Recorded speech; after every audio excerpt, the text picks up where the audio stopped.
con hemorragia subaracnoidea espontánea de origen aneurismático.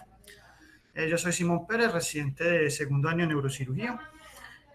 Y el tutor de esta charla fue el doctor Romero, con quien se realizó la revisión de la información y tratamos pues como de traer lo más significativo a la hora de evaluar este tema.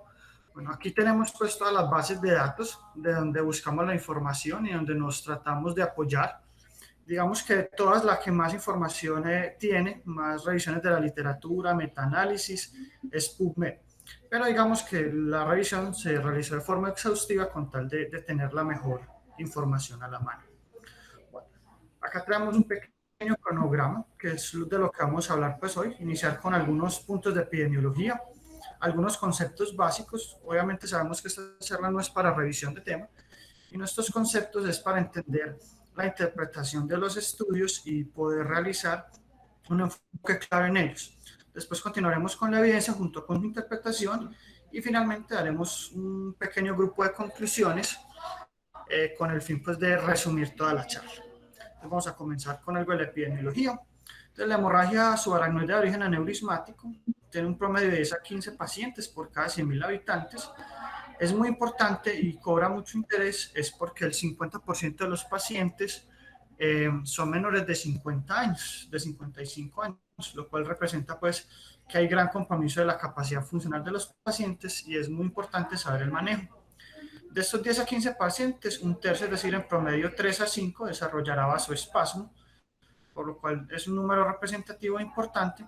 Y el vasoespasmo es la primera causa de deterioro a partir del cuarto día, además de ser la principal causa de morbimortalidad. Profe, regálame un segundito.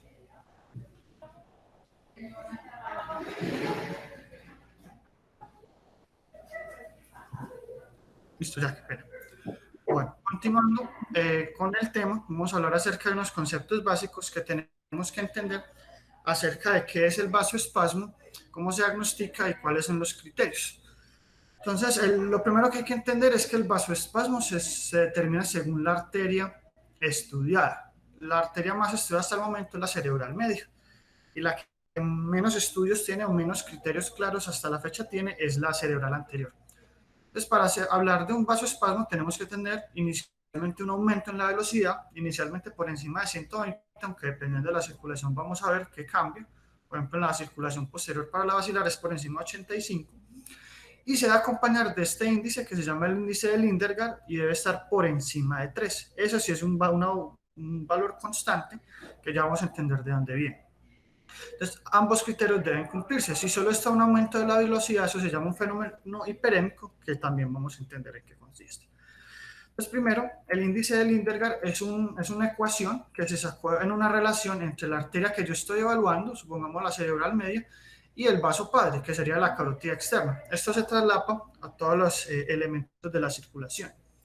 Entonces, vemos acá pues la ecuación, es bastante simple, donde tenemos el vaso evaluado y el vaso padre. Si esto fuera circulación pues posterior, tendríamos acá la basilar, la cerebral posterior, y lo dividiríamos por la vertebral.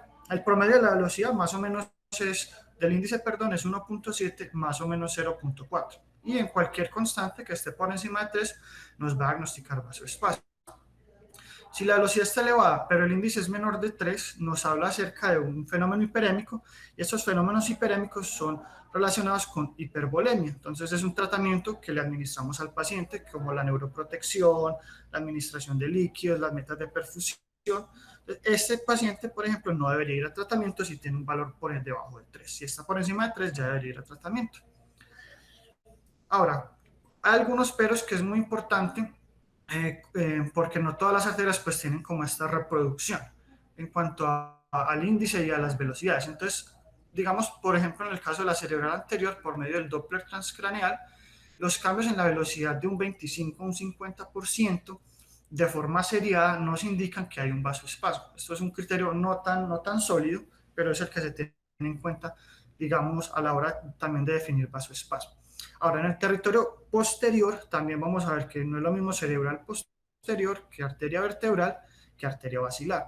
Esto va a cambiar porque dependiendo del calibre y la fuerza del vaso y de la proximidad del vaso, digamos, a la aorta, hace que la velocidad se modifique. Entonces, digamos que la vertebral, si tiene la velocidad muy baja, baje para tumbar toda la circulación de ahí para arriba, mientras que la de mayor resistencia es la basilar por los sistemas de distribución que tiene vasculares.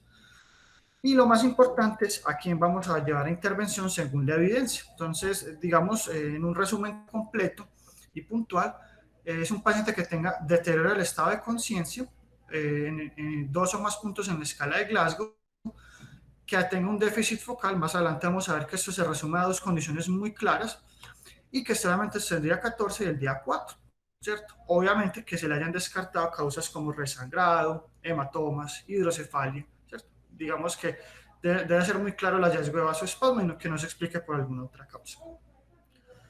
Lo otro que tenemos que saber es más o menos qué escalas se utilizan. Hay muchas escalas, pero la mayoría se reducen a la escala de ranking modificado y al GOS, al Glasgow Outcome Scale. Para el ranking modificado, un buen resultado está entre 0 y 2. Y para, digamos, el GOS hay que tener algo claro, es que algunas escalas inician en el 1 con una buena recuperación y terminan en 5 con la muerte, pero otros son al revés, el 1 es muerte y el 5 es una buena recuperación, entonces hay que saberlo, digamos, interpretar. Pero lo más importante es que los grados 3 y 4, o en el caso 1 y 2 de esta tabla, es un buen resultado. De 3 para abajo es un mal resultado, que es lo que tenemos que ir analizando poco a poco. Ya con respecto a la evidencia, vamos a hacer un proceso prospectivo desde la fecha más antigua hasta la fecha más actual. Vamos a iniciar con este estudio. Es un estudio de Corea del 2009 y es tal vez como uno de los pioneros en la terapia intraarterial con imodipino. Y empiezan a hacerse pues una serie de datos. Entonces el objetivo de este estudio fue básicamente ver cómo respondían los pacientes clínicamente cuando desarrollaban un vasoespasmo sintomático. Este estudio se realizó de forma retrospectiva del 2005 y 2007. O sea, tuvieron un total de 19 pacientes y alrededor de 53 fueron a intervención. Una cosa constante de los estudios es que no informan en muchas ocasiones a cuántos pacientes se le realizan el número de intervenciones. A veces estos procedimientos se le dan por múltiples reintervenciones, como vamos a ver más adelante, que son los fenómenos de vasoespasmo recurrente, pero esto tarda un tiempo en identificarse, ¿cierto? Ellos dicen que en cuanto a los resultados, la vasodilatación por imagen tuvo muy buenos resultados en 42 de los 53 procedimientos, y que estos 42, 29 procedimientos lograron tener una velocidad normal o cercana a la normal. Ellos dicen que el paciente tuvo mejoría neurológica en cuanto al nivel de conciencia en 23 de los procedimientos, es decir, empezamos a ver una disminución más o menos de un 50% con respecto al resultado angiográfico con respecto al resultado clínico. Pero una constante de los estudios es que a veces no nos van a brindar la información con respecto a qué es una mejoría para ellos, ¿cierto? En cuántos puntos aumentó el Glasgow, en cuánto estaba, en cuánto subió. Tal vez este es el único estudio que vamos a ver que nos brinda esa información. Entonces ellos concluyen como primera instancia que el nimodipino es un tratamiento efectivo y seguro. Esta seguridad se va a producir a lo largo de todos los estudios porque no tiene casi efectos a nivel hemodinámico y cardiovascular, pero dicen que se requieren más estudios prospectivos y aleatorizados para confirmar estos resultados. Entonces, aquí empezamos. ¿Ellos qué pacientes trataron? Ellos crearon 4 criterios, y aquí es lo que vamos a entender de la evidencia. El primero es cualquier paciente que tuvo deterioro del Glasgow, cualquier paciente que tuvo un déficit focal, cualquier paciente que tuvo una velocidad por encima de 200 con un índice de Lindergaard mayor a 3, o cualquier paciente que tuvo un aumento en la velocidad de 50 centímetros día, que eso equivale más o menos a un aumento de la velocidad de un 25 o un 50%. En los resultados angiográficos y en la evaluación clínica, ellos dicen que en las primeras 12 horas se debe haber estudiado el vasoespasmo y haber descartado pues causas obviamente secundarias, por lo cual fue un criterio como muy importante para la intervención. Ellos se basan aquí en el GOS nuevamente para definir el resultado y pues dan la escala. Ellos miren que en este caso es al revés, el grado 5 es una buena respuesta junto con el grado 4 y el grado 3 para abajo es una mala respuesta clínica. Ya en cuanto a los resultados, ellos los parten en los resultados angiográficos. Ellos dicen que la respuesta para clínica es muy buena. Normalmente el comportamiento a lo largo de todos los estudios es que la respuesta angiográfica va del 70 al 90% de los casos, ¿cierto? Y una, digamos, evidencia que también nos trae este estudio y que se reproduce a lo largo también de la información es que los pacientes que se van a terapia no van a tener deterioro del vasoespasmo. Puede que desarrollen nuevamente vasoespasmo, pero si estaba leve, persiste leve, pero normalmente mejora. Esto es en los resultados angiográficos. En cuanto al Doppler, ya empieza a perder un poquito de potencia en los resultados porque ya bajamos desde 42 hasta 33 mejorías en la velocidad, ¿cierto? Y ellos dicen pues que a pesar de tener todavía un tiempo muy atrás, que era 2009, la velocidad cae hasta más o menos un valor normal. Lo importante es que esté para ellos por debajo de 120, que es lo que se cumple acá. Entonces, en los resultados clínicos, vamos a esta tabla, porque ellos dicen que hay mejoría neurológica, pero cuando hacemos revisión de la información, vemos que no hay una modificación clínica importante en cuanto al Glasgow. Todos máximo como resultado aumentan un punto del Glasgow o inclusive no tienen modificaciones. Pero miren estos cambios importantes en el Doppler transcranial y a nivel angiográfico.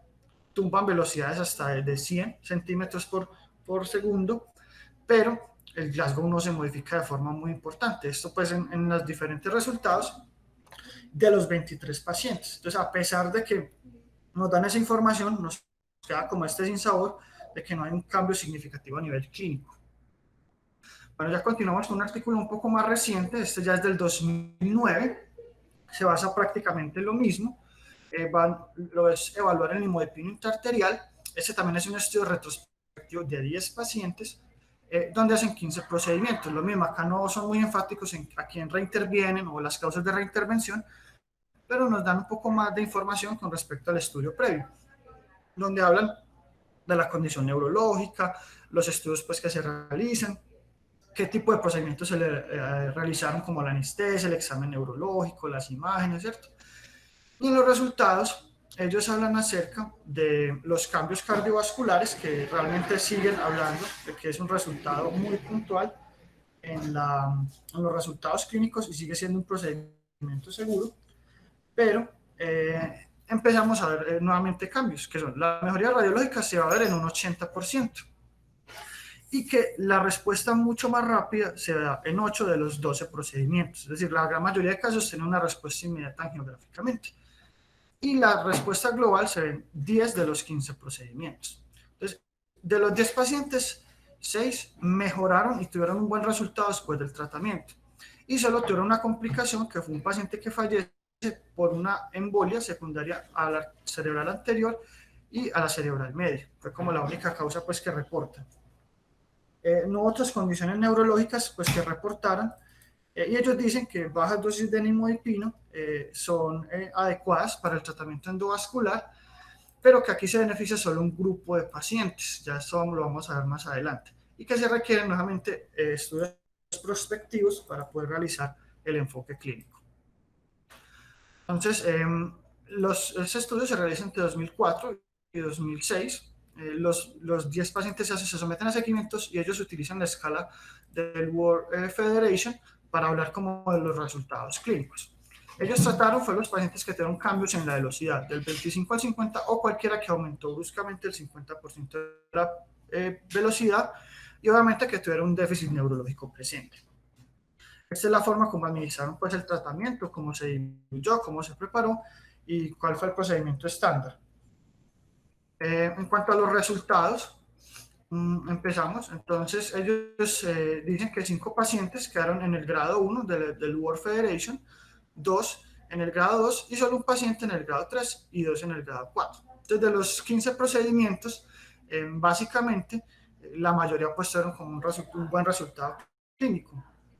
Pero ellos dicen que no hubo correlación entre la dosis y el grado de vasoespasmo, es decir, el paciente puede requerir una dosis mucho menor y responder adecuadamente o requerir una dosis mucho más elevada para tener una respuesta clínica.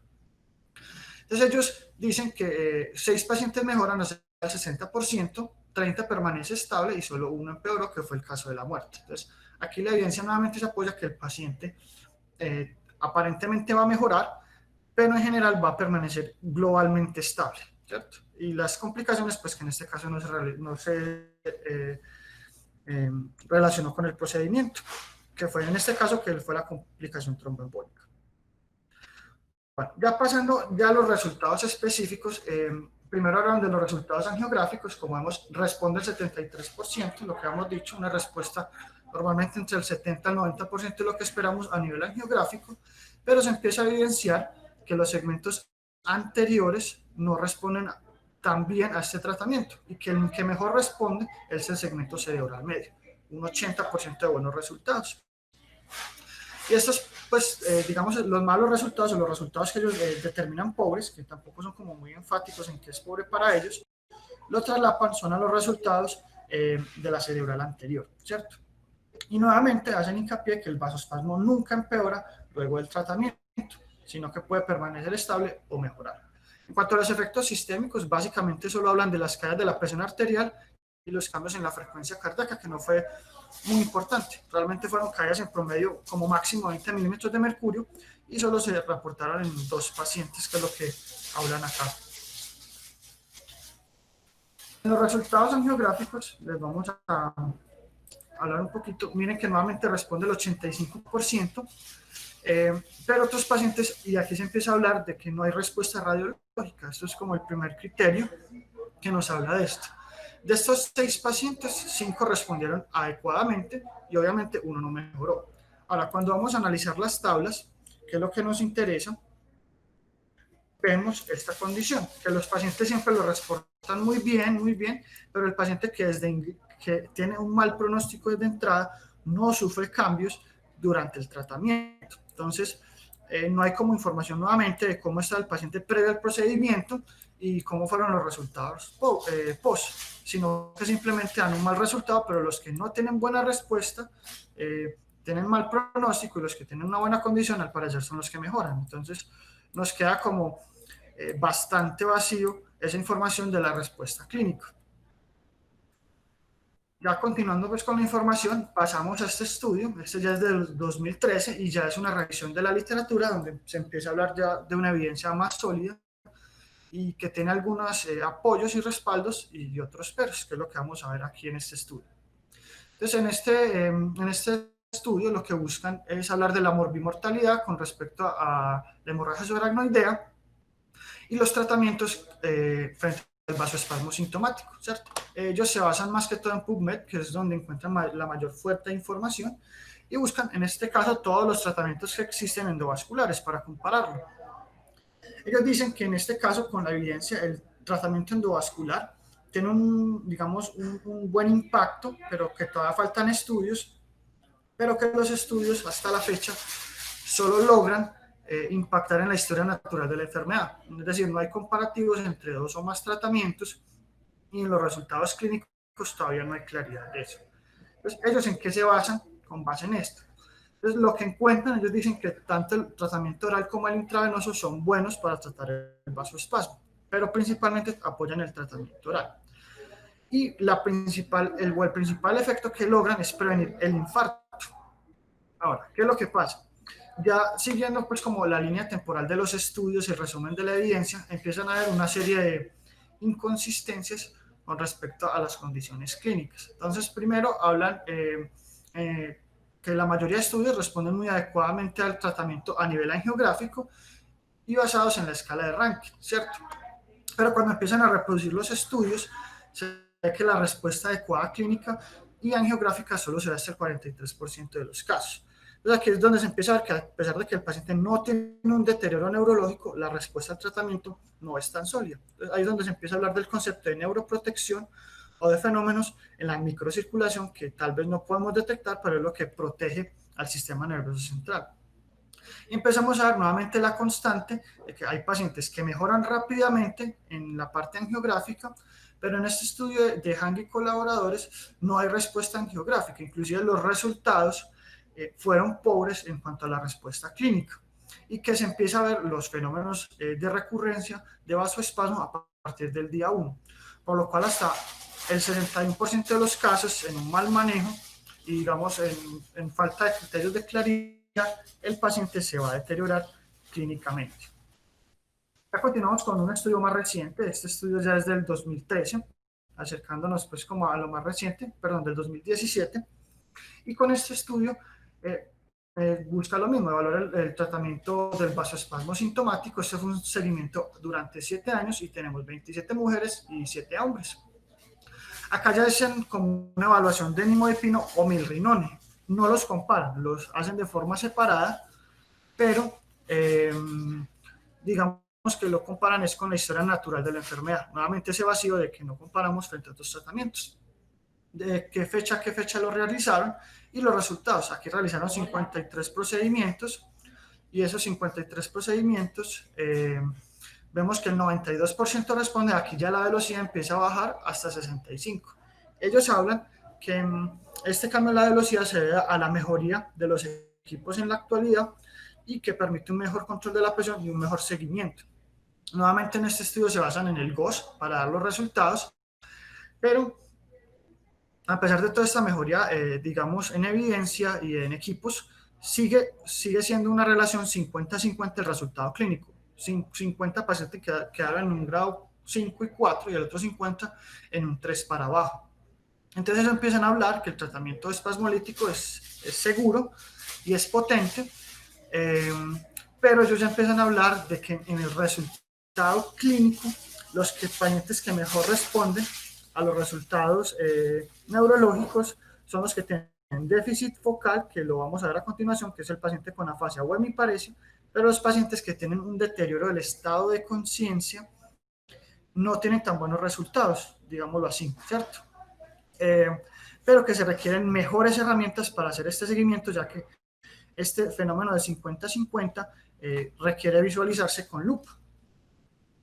Entonces, nuevamente aquí evaluamos, aquí explican todo, y digamos que aquí hay un sinsabor porque ellos encuentran 382 pacientes, pero realmente solo 34 van a tratamiento para vasoespasmo y solo un grupo pequeño fueron los que sangraron. Hay 261 que realmente fueron los que sangraron, se pierde un volumen grande, entonces no sabemos si en el estudio esta información de los pacientes que tuvieron un buen resultado fueron los que no tuvieron ruptura, entonces nos queda como ese vacío, ¿cierto? Ellos hacen la evaluación inicial con el HUNT y el GES y explican que la mayoría de casos de ellos fueron un Fisher grado 3. Acá pues viendo la tabla vemos que se estudia un 50-50, pero nos queda este vacío de información que eso pues tocaría averiguarlo directamente con los investigadores, ya que en el artículo no lo citan de forma coherente y clara. Entonces ellos empiezan a hablar que ellos definieron un vasoespasmo es cualquier paciente que se deterioro, que tiene afasia, hemiparesia o un deterioro del glabio y un aumento en la velocidad del Doppler. La evaluación angiográfica, ellos le dan 3 valores, que es 0, que es la ausencia de vasoespasmo, 1 es un vasoespasmo leve a moderado y 2 es un vasoespasmo severo.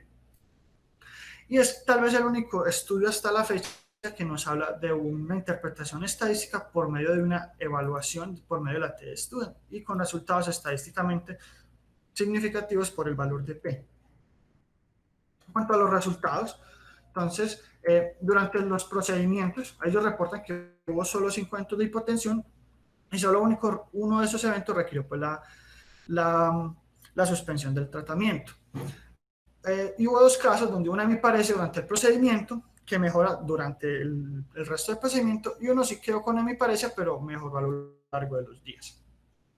En cuanto a los resultados clínicos, ellos dicen que los que mejor responden al tratamiento son los que sufren de afasia o hemiparesia y que responden en el 83% de los casos. Pero los que no responden adecuadamente son los que tienen un deterioro aislado del estado de conciencia. Ellos nos dicen que es una buena respuesta o una mala respuesta. Nos dejan nuevamente ese vacío. Y eso es lo más importante, y es que este estudio nos da la información, es que el paciente así tenga signos de vasoespasmo, pero esté asintomático, administrar el tratamiento no va a generar ningún cambio en la condición clínica. Posiblemente, como ellos solo se evaluaron en el Doppler transcranial y no evaluaron el índice de Lindergaard, este fue lo que explicó el evento, que eran más bien resultados hiperémicos que fenómenos de vasoespasmo. En cuanto al Doppler, nuevamente miren cómo cae el resultado clínico desde un 70-90% aquí hasta un 59%. Ellos dicen que lo común era encontrar velocidades por encima de 120 y decidieron una intervención por encima de 200. y que 5 casos lograron bajar hasta una presión por debajo de lo normal, que es lo que ellos buscan como para tener ese efecto de neuroprotección. Pero se empieza a ver que a partir del día 1 del procedimiento hasta el día 4 empieza a aparecer los fenómenos de vasoespasmo recurrente, ¿cierto? ¿Qué pasa? Normalmente después del día 5, si no se presentó el vasoespasmo recurrente, el paciente va a permanecer estable, no va a tener cambios en la velocidad, ¿cierto? Pero lo más importante es que los pacientes, el 90% de los casos, sí tienen un deterioro importante en la velocidad antes de hacer el deterioro neurológico. Y eso es seguido en las primeras 24 horas. Pero lo más importante es que si la velocidad se modifica durante el estudio, eso no tiene ninguna repercusión clínica y es más o menos o se relaciona con el tratamiento y con los medios administrados. Los resultados angiográficos, miren cómo responden de bien, 92%, pero clínicamente con el Doppler solo un 59%. Nuevamente, ellos explican que los que menos responden son la cerebral anterior o los vasos padres. Obviamente esta respuesta del vaso padre es por fenómenos hiperémicos, no es por fenómenos de vasoespasmo. Y que el segmento que mejor responde es la cerebral medio, ¿cierto? De los 3 grados de categorías que ellos dan, ellos dicen que la mayoría va a quedar en categoría grado 1 y al menos va a bajar un punto, pero ningún vasoespasmo cuando esté presente, así se le haga tratamiento, va a llegar a un grado 0, eso es lo más importante. Siempre baja un punto, ellos incluyen una tercera categoría durante el estudio, no son muy enfáticos, dicen que es un vasoespasmo marcadamente severo, pero con el tratamiento todos alcanzan a bajar un puntico. Ya en los resultados clínicos hacen un seguimiento desde 12 hasta 100 meses y nuevamente se basan en el gozo, donde acá sigue persistiendo ese fenómeno 50-50. 50 responde bien, 50 no tiene una buena respuesta. Entonces ahí es donde nos queda. Pero nuevamente son enfáticos que los que mejor responden son los que tienen afasia o hemiparesia y los que tienen peor respuesta son los que solo tienen deterioro del estado de conciencia. Y ellos explican que en todos los grupos recibieron pues un tratamiento adecuado y que los que mejor respondieron al tratamiento fueron los que quedaron en un 5, pero nos dicen que es una buena respuesta al tratamiento. Entonces acá nuevamente nos muestra la evidencia que la carótida interna no responde también por fenómenos de hiperemia y el que mejor responde la cerebral medio. Y el fenómeno 50-50. La mayoría pues quedó en un GO5, pero ellos no nos dan una buena información con respecto a eso. Y este es el estudio pues, más reciente que encontramos, es un metaanálisis de julio del 2019, donde nuevamente van a revisar toda la información acerca de la hemorragia subaracnoidea. Ellos también se basan en PubMed y aquí extraen toda la información, obviamente del tratamiento de la tripleterapia, de todos los medicamentos que se han utilizado a lo largo del tiempo, y obviamente incluyen el nimodipino, que fue donde extrajimos la información. Ellos se basan en esto, es porque en la respuesta clínica y en las condiciones neurológicas, lo que más deteriora al paciente es el vasoespasmo cerebral y la isquemia tardía. Entonces, ese es el blanco que ellos quieren estudiar a nivel clínico. Ya haciendo pues el seguimiento, hablan primero de forma genérica del nimodipino y ellos dicen que globalmente no hay una evidencia totalmente sólida, principalmente a nivel angiográfico o en el vasoespasmo sintomático con respecto a la respuesta clínica, pero que sí se ha visto mejores resultados neurológicos revisando la información clínica. Es decir, disminuye la mortalidad y la morbilidad, y que esto hace parte de la neuroprotección y que debe ser incluido como el tratamiento estándar. Ahora, ellos dicen que lo que disminuye globalmente los resultados neurológicos tratando vía oral y vía intraarterial es en un 40%. Pero cuando ya se van a la evidencia sólida por medio de los metaanálisis, hay 16 ensayos que nos dan un resultado donde de este gran número de pacientes, que son 3.361, la que mejor respuesta generan son los pobres resultados neurológicos y la isquemia secundaria. Esto principalmente con nimodipino oral. Pero cuando ya evaluamos la terapia vasodilatadora, lo que más llama la atención es que los beneficios son a corta duración y que hay un gran número de vasoespasmo recurrente que no se ha informado y que esto limita los resultados clínicos de todos los tratamientos con calcio antagonistas. Entonces ellos dicen que la evidencia sigue siendo blanda, a pesar de que hay varios estudios que se requieren más estudios aleatorizados y que se requieren comparar tratamientos, Es decir, todos los estudios hasta la fecha y la gran mayoría que hablan de buenos resultados es con respecto a la historia natural de la enfermedad, no entre tratamientos. Ya para cerrar y concluir, vemos que la terapia con nimodipino nos orienta que hay una posible mejoría, pero la evidencia no es completamente sólida, ¿cierto? La terapia, como vimos, solo se debe aplicar en pacientes sintomáticos. En pacientes sintomáticos no va a dar ninguna mejoría y que a pesar de los buenos resultados angiográficos, los cambios clínicos no se van de forma tan marcada. Hay un grupo de pacientes que responde mejor, que son los que tienen algún grado de focalización, sea afasia o hemiparesia, y algunos pacientes no responden tan adecuadamente, que son los que tienen el deterioro del estado de conciencia. Lo más importante es que la terapia, por su corto efecto, nunca debe ser aislada, sino el paciente debe tener su neuroprotección, su nimodipino oral y sus otras medidas de cuidado neurocrítico para poder cuidar.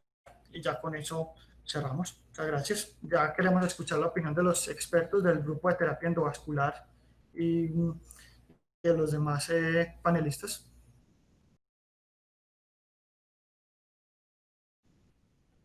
Simón, muchas gracias. Bueno, esta es la parte, digamos, resumida de la revisión de la evidencia que se encontró.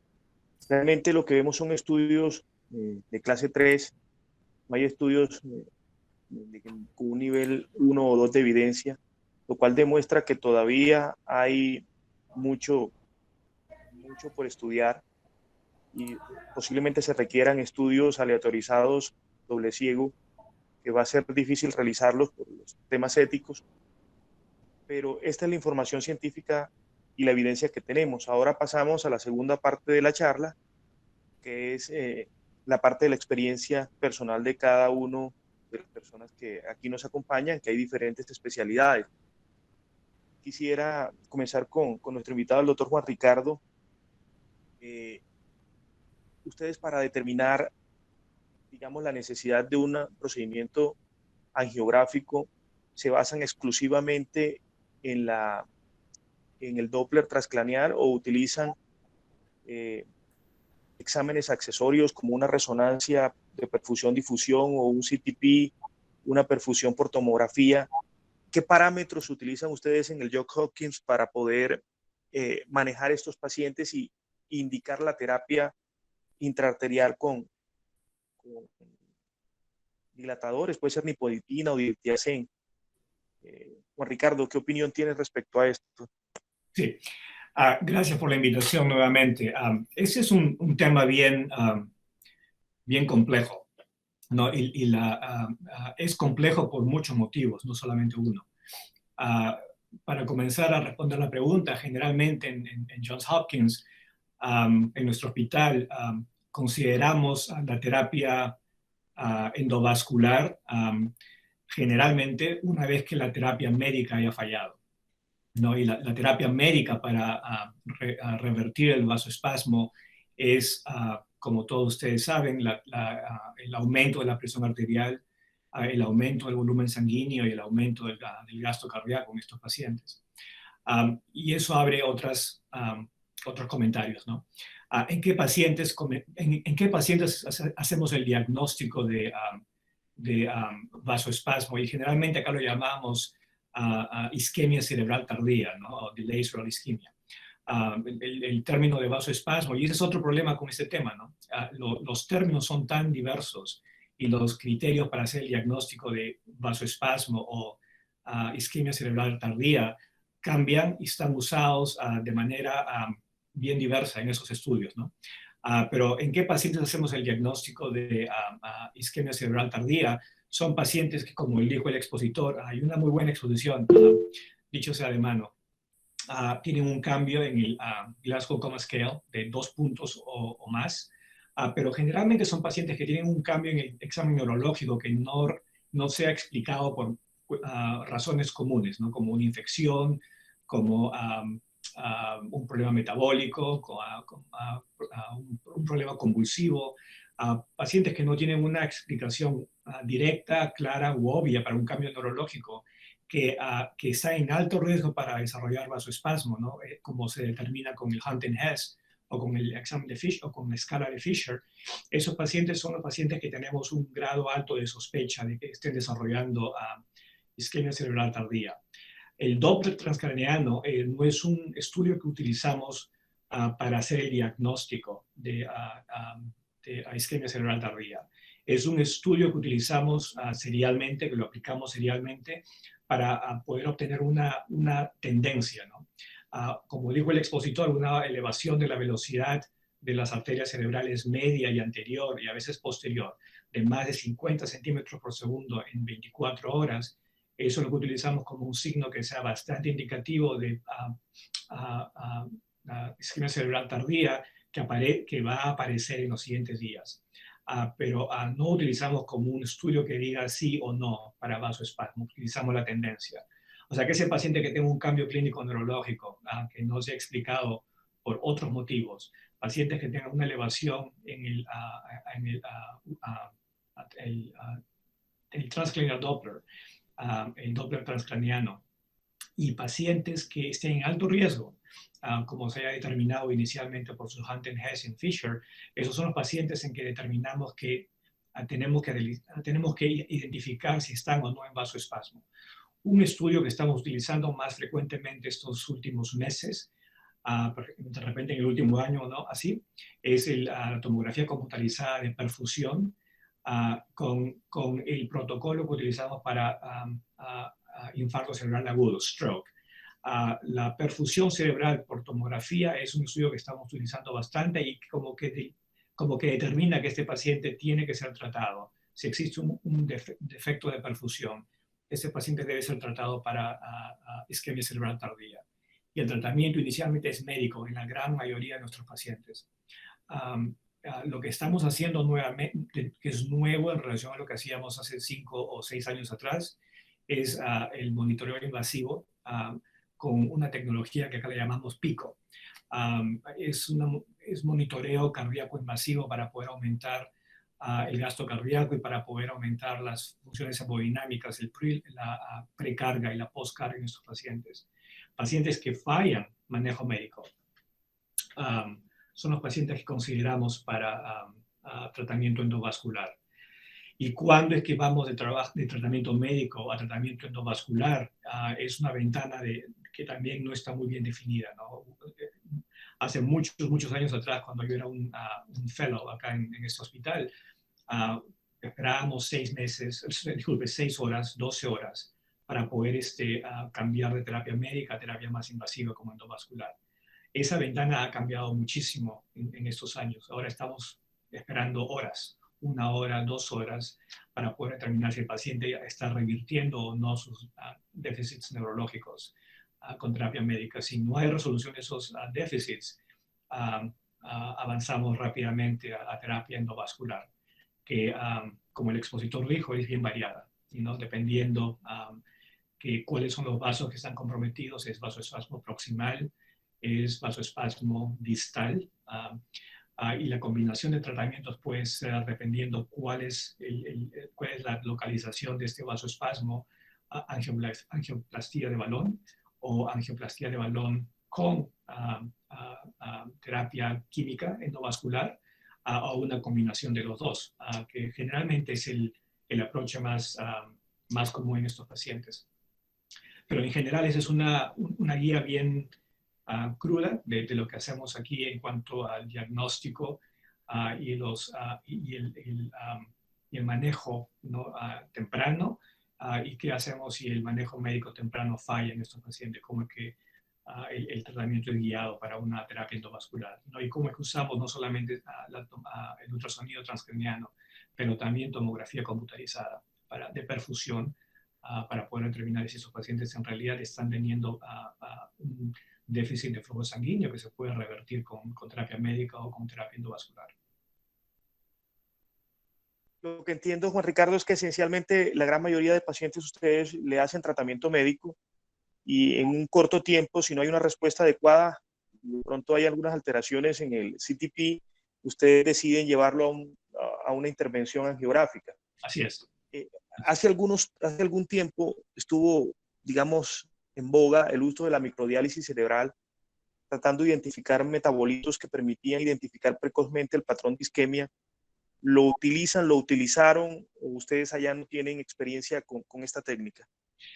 En Hopkins, no. El comentario sería cómo es que se utiliza, cuál es el rol del monitoreo multimodálico, ¿no?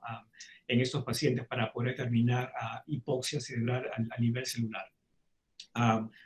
Lo que se ha utilizado, lo que se ha tratado en las últimas décadas es el uso del LICOX, el monitoreo de la presión de oxígeno en el tejido cerebral, o PbTO2. Se ha utilizado en microdiálisis, como tú dices, y este monitoreo ha tenido altos y bajos, como que ha estado de moda por algunos años y después esa tendencia se ha desaparecido y en algunos lugares se está vendiendo de nuevo. Yo creo que tiene muchas limitaciones, esa es mi opinión, en el sentido de que este monitoreo no es un monitoreo global y no es un monitoreo del territorio que eventualmente el paciente que desarrolla isquemia cerebral tardía es el territorio donde esa isquemia va a desarrollar. Es un monitoreo bien localizado. Depende de dónde se pongan estos sensores de flujo sanguíneo y de microdiálisis y de sensores de oxígenos, de la presión de oxígeno a nivel celular. Puede ser en el lugar adecuado donde el paciente va a desarrollar vasoespasmo, o podría ser en un lugar remoto donde el paciente no va a desarrollar vasoespasmo, pero el paciente desarrolla vasoespasmo en otro territorio vascular. Porque no es bien sensitivo o específico para vasoespasmo en estos pacientes. Por eso que yo creo que la información nunca ha sido muy buena en cuanto a monitoreo de este tipo, para ese tipo de pacientes. En Hopkins, por este motivo es que nunca hemos incorporado de manera sistemática en estos pacientes con hemorragia subaracnoidea y DCI este tipo de monitoreo. En pacientes, por ejemplo, que tienen traumatismo encefalocraniano severo, donde hay un problema difuso de edema cerebral o contusiones múltiples en distintos territorios del cerebro que va a desarrollar, como les digo, la mayoría de los casos, un problema global de hipoxia, elevación intracraniana. En estos pacientes, el LICOX y la diálisis cerebral podrían tener un rol un poco más que se podría entender un poco más y que se podría utilizar un poco más en manejo clínico, pero en pacientes como los pacientes que estamos hablando, con hemorragia subaracnoidea y vasoespasmo, es un poco más complicado. Yo creo que la interpretación es un poco más difícil y por eso es una razón que no lo hemos incorporado en nuestro arsenal de tecnología para monitorizar. Ok. Es importante anotar de que de alguna forma hace algunos años se hablaba de que el vasoespasmo, y es importante de pronto con el término que estás utilizando, que utilizan, el vasoespasmo es un diagnóstico angiográfico, y de alguna forma hace algunos años en el servicio de neurocirugía, en nuestro servicio se hizo un estudio de anatomopatología en estos pacientes que morían por vasoespasmo, y recuerdo que en ese estudio que se hizo en nuestro servicio se identificaron cambios anatomopatológicos en las arterias que sufrían un episodio de vasoespasmo. De alguna forma, el episodio angiográfico es el vasoespasmo y la consecuencia clínica es, como tú determinas, el deterioro neurológico tardío. Quisiera oír la opinión del doctor Marco Fonseca, es terapista endovascular, neurocirujano, presidente de la Asociación Colombiana de Neurocirugía. Marco, ¿qué opinión tenés referente a este tema? ¿Qué piensas del uso de la terapia intraarterial para el manejo del vasoespasmo? ¿Qué experiencia tienes tú en los resultados clínicos de estos pacientes? Muy buenos días, Oscar. Muchas gracias. La presentación que hizo el residente fue muy buena, a mi modo de ver. Hizo un resumen muy adecuado. Y el doctor Juan Ricardo nos acaba de dar una muy concisa y muy buena datos de cuándo usar la terapia endovascular para el vasoespasmo. Más o menos en eso hay un consenso. En la mayoría de servicios, yo me formé en la Fundación Rothschild en París, que para el momento era el sitio de referencia de la hemorragia subaracnoidea de la mitad de Francia y de todos los territorios de ultramar. con más o menos 4 o 5 hemorragias subaracnoideas por día, llegando a cualquier hora, y con un promedio de 14 a 15 pacientes en la unidad de cuidado intensivo con hemorragias subaracnoideas que habían sido tratados endovascularmente, porque allá al 100% se trata endovascularmente. Básicamente es una fundación que está dedicada a 3 cosas: tratamiento de aneurismas cerebrales y hoy por hoy del stroke, tratamiento de meningiomas y tratamiento de problemas oftalmológicos. Esa es la razón de ser de esa fundación. Una unidad de cuidado intensivo que tiene 40 camas, de las cuales más de la mitad están dedicadas a la hemorragia subaracnoidea. Allá se hace el Doppler transcranial 2 veces diarias o 3 dependiendo de la evolución del paciente, en forma sistemática. Y lo que nos acaba de decir el doctor Juan Ricardo es el trend que lleva la evolución que lleva que llevan esas velocidades, lo que determina lo que se va a hacer.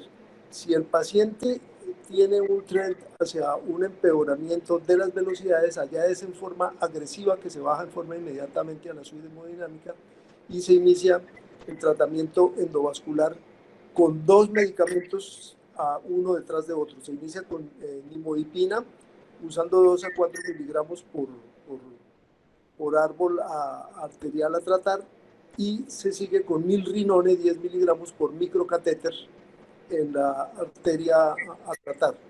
Eso, por supuesto, y esto se hace diario en el paciente, porque entendamos que la acción de estas medicaciones es de corta duración. La nimodipina es una duración que no dura más allá de 2 a 4 horas y el milrinone nunca más allá de 24 horas. Entonces, si uno quiere un resultado a largo plazo, debe hacerse diario. El paciente, esto requiere muchas cosas. Primero, un sistema de salud que responda por eso, porque los costos son inmensos. Requiere unos costos importantes y un personal permanentemente a disposición y adecuado, es decir, donde no haya literalmente, como éramos nosotros, esclavos. Eso es muy difícil de hacer. Eso es muy difícil de hacer. Los pacientes se mantenían hasta que normalizaban en el tiempo completamente las velocidades. Lo que yo puedo decir, yo pienso haber hecho esto personalmente en más de 50 pacientes. Nosotros en el momento éramos 3 fellows ahí. La cantidad de pacientes que les digo era impresionante. Uno empezaba a las 4 de la tarde a hacer estos tratamientos y terminaba a veces a las 10 de la noche dedicado solo a hacer el tratamiento de vasoespasmo. Yo no vi morir un solo paciente por vasoespasmo en todo esto. Se estaba haciendo ellos hicieron después una recopilación retrospectiva de esta experiencia y la publicaron. Hecho bajo todas estas perspectivas, y en últimas quien toma la decisión no es el terapista endovascular, sino es terapia intensiva. Es el terapista intensivo quien toma la decisión de enviar el paciente al tratamiento endovascular, y este es un tratamiento que, ya les digo, se hace agresivo y muy temprano. No se espera a que el paciente se empeore. De todos modos, la percepción que yo tengo para nuestro medio y para aterrizarlo es que aquí para mí ha sido imposible hacerlo. Imposible. Solo lo logré hacer este tratamiento en una paciente con no muy buenos resultados. Y es imposible hacerlo por los costos, por las autorizaciones, por la total divorcio que suele existir entre nosotros, entre la terapia intensiva y el departamento de neurocirugía. En nuestro caso es muy difícil, muy difícil. Y lo más importante es que el sistema nuestro no aguante esos costos, porque realmente es costoso. Cada ampolla de nimodipina para nosotros vale más de $1 millón. Con otra pues es realmente muy económico, pero los microcatéteres son costosos, las microguías son costosas, el tiempo de hemodinamia es costoso, pues los rayos X que se usan realmente son muy pocos, es simplemente para lograr el acceso, después no se usan más, y una toma final para mirar los cambios que ha habido, que se logran hacer. Si hay vasoespasmos puntuales, el balón es muy útil, pero yo nunca he estado tan convencido que el vasoespasmo puntual en un gran vaso tenga una gran significación hemodinámica para el paciente, por la circulación colateral, por muchas otras cosas que normalmente no es eso lo más importante. Lo más importante es la microcirculación distal, y los mecanismos que hay involucrados en el vasoespasmo son tantos y los tenemos tan poco conocidos que lo que nosotros hacemos con una sustancia que básicamente lo que hace es vasodilatación es simplemente tratar una parte del problema, no una parte y probablemente no la más importante del problema. De todos modos es una herramienta que está ahí, pero ya les digo, para que funcione hay que hacerla en forma integral, hay que hacerla en una forma constante, es decir, eso no es un tratamiento puntual de un día y ya no más, porque así no sirve. Esto a la gente hay que seguirlo, y hay que seguirlo tratando hasta que hasta que termine completamente el problema, hasta que las velocidades se normalicen en el tiempo, de una forma constante. La impresión mía es que la herramienta para nuestro medio está lejos de poderla hacer de una forma coherente. Eso sería lo que te entiendo, Marco, es que de alguna forma tú consideras que el procedimiento endovascular por la vida media del medicamento no debe ser único, sino que generalmente se requiere una secuencia o el sostenimiento en el tiempo por vía intraarterial del medicamento para que logre haber un impacto positivo en la... Exactamente, hay que estar, el introductor arterial se va cambiando día a día y se van haciendo hasta que sea necesario. Pues puede que el ser necesario no sea más de 2-3 meses, puede que sea hasta 12 días. Yo lo hice personalmente en un paciente 12 días. ¿Tú te imaginas los costos de eso? La verdad es que los pacientes no terminan falleciendo, y allá las complicaciones locales en el sitio de punción eran muy pocas, pero es que una cosa es estar en la Fundación Rothschild y otra cosa es estar en el Hospital Erasmo Mejor de Cúcuta a 40 grados de temperatura. Son cosas totalmente distintas. Bueno, gracias Marco, te agradezco por tu opinión. Y vamos, el doctor Bulgarín, Jorge Bulgarín, está por ahí, es un terapista endovascular que trabaja con nosotros en el Hospital San Vicente. Jorge, ¿qué opinión te merece el tema que hoy nos atañe? ¿Cuál es tu experiencia y tu opinión respecto a este tema, Jorge? Buenos días a todos. Bueno, voy a apagar la cámara porque estoy desde la clínica, antes tengo baja señal.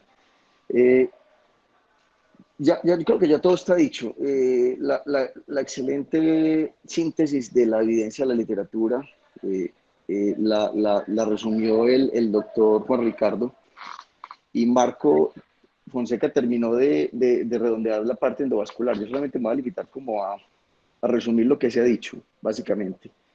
La única indicación de tratamiento endovascular debe ser vasoespasmo refractario a manejo médico. Y eso lo dice la literatura, lo dijo el doctor Juan Ricardo, pero también nosotros lo evaluamos. Nosotros hicimos un estudio en 2010 de 300 pacientes con hemorragia subaracnoidea, de los cuales el 44% desarrollaron vasoespasmo por Doppler. Con el manejo médico de neurointensivistas, el 70% de los pacientes mejoraron el vasoespasmo. Es decir, a nosotros solamente nos quedó el 30% refractario a manejo médico. Relativamente poco. ¿Qué hacemos nosotros? Yo trato siempre de hacer en lo posible angioplastia. Si el vasoespasmo es proximal, y es mi primera opción, el intraarterial siempre es la nimodipina siempre es la segunda opción, o tratamiento complementario de la angioplastia, básicamente por el efecto corto que tiene, que también mencionaban. La nimodipina, según la literatura, hay que reaplicarla en promedio a los 3 días, y nosotros hemos tenido necesidad de reaplicarla a los 2 días en promedio. Afortunadamente, como el vasoespasmo es una patología autolimitada en el tiempo, solamente el promedio de sesiones de nimodipina ha sido 2. Pero, como les digo, siempre trato de que sea la segunda opción.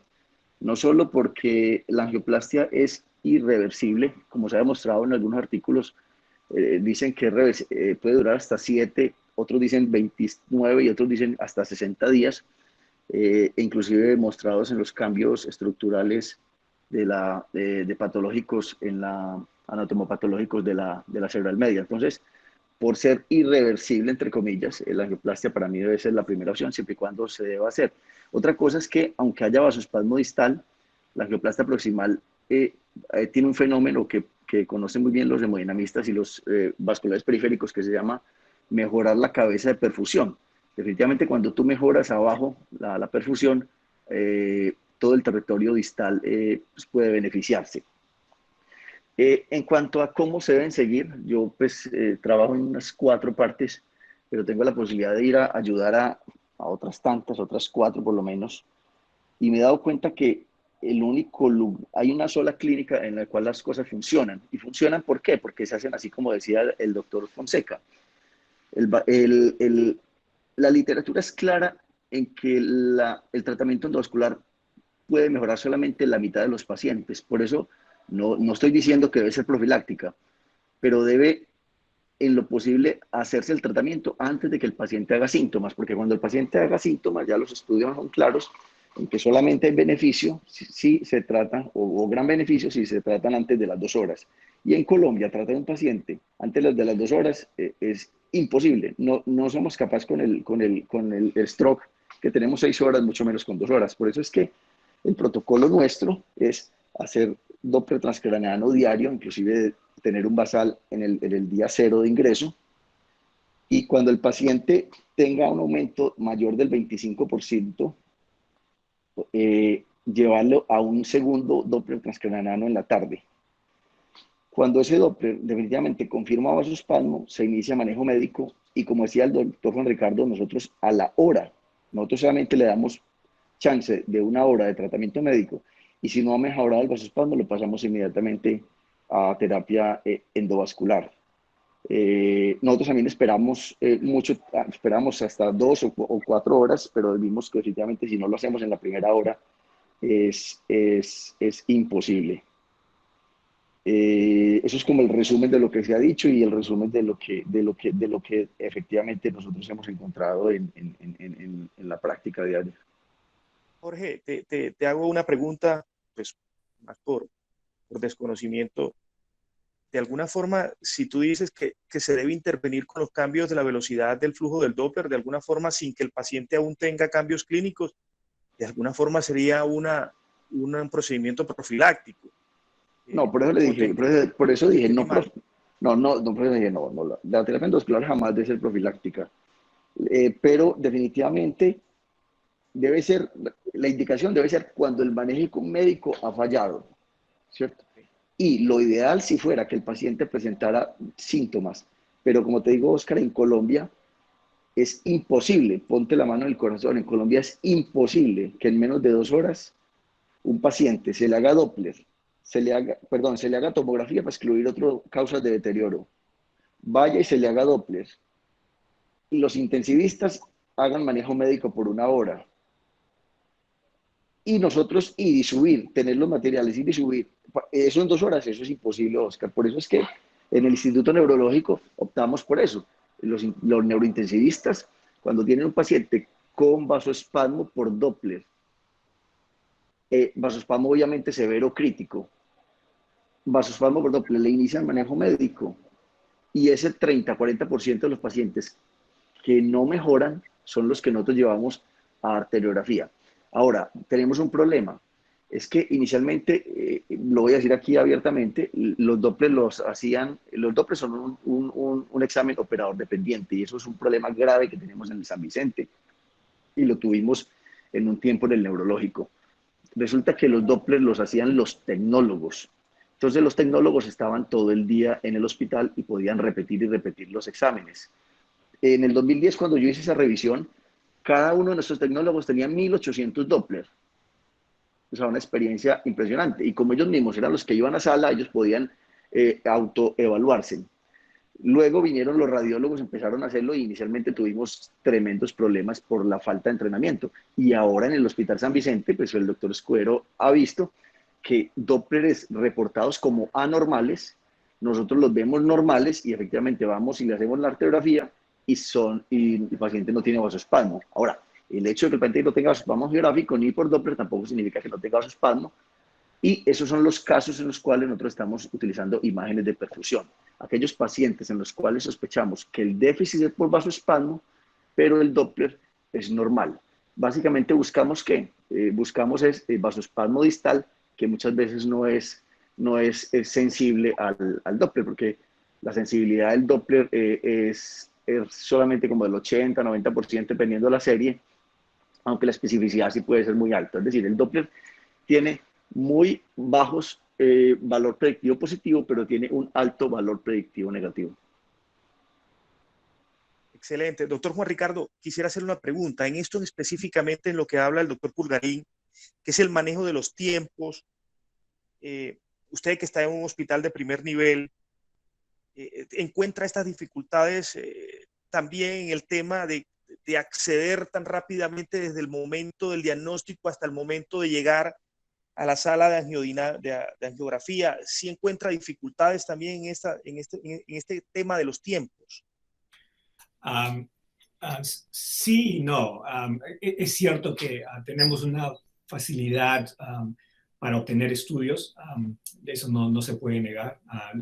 El ultrasonido transcraniano, eso pertenece a la unidad, o sea que lo podemos hacer rápidamente. Tenemos 2 técnicos que están disponibles y vienen apenas los llamemos. Existen algunas limitaciones a veces en días de semana o días feriados. O sea, esas eventualidades ocurren en todo el mundo, pero es cierto que tenemos un acceso más rápido a recursos, por ejemplo, el ultrasonido transcraniano aquí en este hospital. La variabilidad entre técnicos es el mismo problema que ustedes tienen, como el doctor dijo muy precisamente. Es un estudio que no importa dónde en el mundo se performe, tiene esa limitación, la variabilidad entre sujetos que performan el estudio es bien alto. Y eso es una limitación que existe en todas partes, inclusive aquí en este hospital. El acceso a la angiografía y a la intervención endovascular no tenemos mucha limitación en ese sentido, porque nuestros mismos cirujanos tienen en su departamento un servicio de terapia endovascular que están disponibles a nosotros 24 horas al día. O sea que no existe una demora significativa en ese sentido. Pero eso es realidad, esa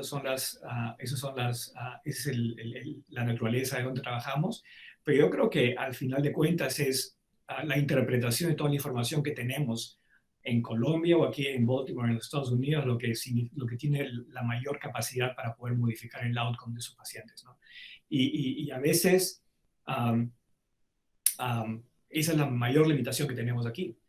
¿Cómo es que podemos interpretar lo que estamos viendo? Un paciente que tiene un examen neurológico mínimo, que está sedado, que tiene una infección, que tiene un cambio neurológico que puede ser mínimo o solamente detectable en ciertos momentos del día. ¿Cómo es que interpretamos eso? ¿Cómo interpretamos las velocidades en el ultrasonido transcraniano? ¿Cómo es que interpretamos el riesgo que ese paciente está predeterminado, ¿no?, por su estratificación usando el Hampton-Hess o Fisher?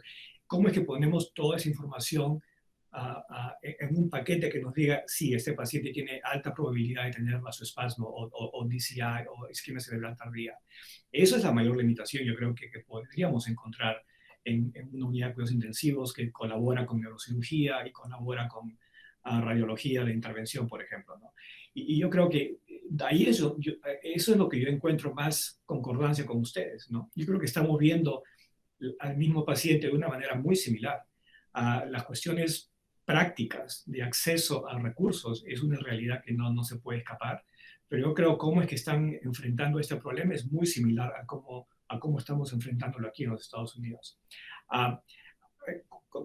respecto de esta conversación, yo había estado revisando un poco qué literatura estaba siendo publicada recientemente en los últimos meses en esta área, y había una publicación que ha salido creo que un mes o 2 meses atrás de un hospital, de un par de hospitales en Alemania que tenían un diferente enfoque a estos pacientes, ¿no? Un hospital A, tenía un manejo conservativo, lo podríamos llamar, que esperaban a que el manejo médico sea refractario, y no antes de utilizar tratamientos endovasculares. Y un hospital B en el mismo país que tenía un enfoque un poco más agresivo, que apenas había un cambio neurológico o si el paciente no tenía un examen clínico que sea confiable, un cambio en la velocidad del Doppler transcraniano, por ejemplo, esos pacientes iban directamente a terapia endovascular. Y no es un estudio perfecto, porque son 2 distintos hospitales, los algoritmos son distintos, los médicos son distintos, la filosofía y el bias es distinto en los 2 hospitales, y es un estudio retrospectivo, pero por lo menos estos pacientes habían sido enfocados de manera sistemática en esos 2 hospitales. Parece que en esos pacientes el pronóstico a los 6 meses y al año era mejor, significativamente mejor, en los pacientes que tenían un enfoque más agresivo. O sea que parece que todos nos estamos movilizando hacia esa, y es lógico, ¿no? Para ese enfoque más agresivo, más rápido en pacientes que tienen sospecha o tienen cambios neurológicos consistentes con isquemia cerebral tardía. Y eso es lo que creo que estamos diciendo. Hemos conversado con 2 médicos que manejan estos pacientes y yo veo que vemos la misma tendencia. Estamos tratando de atender a estos pacientes lo más rápidamente posible. Existe un subset de pacientes que responden a manejo médico y eso también lo vemos. Pacientes que tienen un déficit neurológico que se atribuye a isquemia cerebral tardía con manejo médico muy agresivo. Y eso tiene que ser dicho explícitamente. Nuestro manejo es agresivo y esperamos horas, 1 hora, 2 horas a más tardar para ver si hay respuesta o no. Pero si hay respuesta y estos pacientes revierten su déficit neurológico, hemos tenido un grupo significativo de pacientes que se mantienen con manejo médico solamente, por lo que resta del proceso de isquemia cerebral tardía. Pero hay pacientes que tienen un examen pobre, que no es confiable, y que tienen, por ejemplo, elevaciones del ultrasonido transcraniano y tienen todos los factores de riesgo para poder desarrollar isquemia y necrosis, esos pacientes son manejados de manera muy agresiva. Y yo creo como que ese estudio que le acabo de comentar, eso es lo que vemos, ¿no? Esos pacientes son los que mejoran. Y ese es otro comentario, ¿no? La mejoría a veces no es inmediata en esos pacientes. La mejoría no es en el momento que salen de los cuidados intensivos, ¿no? La mejoría es detectable a largo plazo cuando esos pacientes han salido en rehabilitación, las infecciones, problemas metabólicos, encefalopatía, de muchos motivos, se han resuelto 6 meses, ¿no? 1 año más tarde. Es que se puede ver el efecto de todas esas intervenciones que se hacen de manera bien apurada en pacientes que son bien inestables y que a veces no podemos ver el resultado de esas intervenciones inmediatamente. Ok, Jason, adelante, tienes el uso de la palabra. Bueno, buenos días. Todo está muy resumido, como ya dijeron los compañeros. Simón hizo énfasis en el manejo de estos pacientes, pero quedó en el aire más o menos cómo es el desenlace de los pacientes y realmente si es efectivo o no el tratamiento. La verdad es que la experiencia que muchos de nosotros hemos tenido con estos tipos de pacientes es que si se hace un manejo juicioso desde el principio del ingreso de los pacientes y se enfoca el paciente como vasoespasmo, cuando es vasoespasmo, la respuesta al manejo médico, el manejo con angioplastia química y en los casos en los que es necesario de angioplastia mecánica, sobre todo cuando hay vasos proximales, M1A1 y carótida, la respuesta es significativamente buena y es una respuesta que es inmediata, que necesita un manejo médico adicional para poder mantener esa respuesta. Pero la respuesta cuando se hace manejo endovascular y se hace un manejo médico adecuado, en los pacientes con vasoespasmo clínico es inmediata. Uno puede ver cómo cuando el paciente está dentro de la sala de angiografía o de hemodinamia, tienen mejoría significativa de sus síntomas, ya sea por focalización motora o por focalización del lenguaje, y en algunos casos, cuando hay compromiso del estado de conciencia, también. Lo que pasa es que cuando los pacientes hacen compromiso del estado de conciencia, generalmente tienen un compromiso vascular de territorio muy distal y generalmente es vasoespasmo severo, y otras veces están asociados ya a focos de isquemia que hacen que el compromiso del estado de conciencia no revierta como uno espera. Pero cuando es un compromiso leve, moderado de vasos distales que responden al nimodipino, cuando es un compromiso de vasos proximales que se benefician también de la angioplastia química, en la misma sala de hemodinamia uno puede ver los resultados favorables. Y a pesar de que es una patología que se debe tratar de manera precoz, inmediatamente se identifica, se diagnostica, a veces el tratamiento, cuando no se puede hacer precoz, no quiere decir que no se vaya a hacer. Se tiene que enfatizar en que si no se identificó de manera precoz, también se benefician de manejo, así los resultados no sean tan favorables como uno espera cuando los pacientes se manejan de la manera inicial. Eso es básicamente lo que quiero decir, porque no se puede dejar de lado como que queda controversial o queda como un beneficio todavía no establecido de la terapia con nimodipino y la terapia del vasoespasmo, sino que es claro que se benefician los pacientes del manejo endovascular y médico, y el resultado es muy favorable cuando se hace de manera adecuada. Entonces, es eso básicamente. Muchas gracias. Ok, Jason, muchas gracias. Una última pregunta al doctor Juan Ricardo. ¿Tiene alguna idea de qué porcentaje de pacientes en su hospital son llevados a cirugía y qué porcentaje de ellos son llevados a endovascular? ¿Eso es para el tratamiento del aneurisma o para el tratamiento Sí, para el tratamiento del aneurisma. Sí, doctor. Eso ha sido una tendencia en los últimos años. La mayoría de los pacientes ahora están yendo de manejo endovascular para coiling de estos pacientes, sí. La proporción, no he visto los últimos números, pero la proporción, y existen, y no solamente es una tendencia de la neurocirugía en el approach de estos pacientes, pero es también una tendencia de los cirujanos individualmente, cómo es que ellos han preferido manejar estos pacientes a través de los años. Pero habiendo dicho eso, la tendencia ha sido clara, ¿no? Para ir de cirugía abierta muchos años atrás, sino casi exclusivamente a cirugía endovascular. Yo diría, por ejemplo, 85, 15%, 90, 10%, la relación entre endovascular y cirugía abierta. Los que van a cirugía abierta son pacientes que tienen una anatomía que no favorece generalmente, ¿no? al tratamiento endovascular, pero sí existe una tendencia muy grande para hacer el tratamiento del aneurisma, ¿no? con manejo endovascular.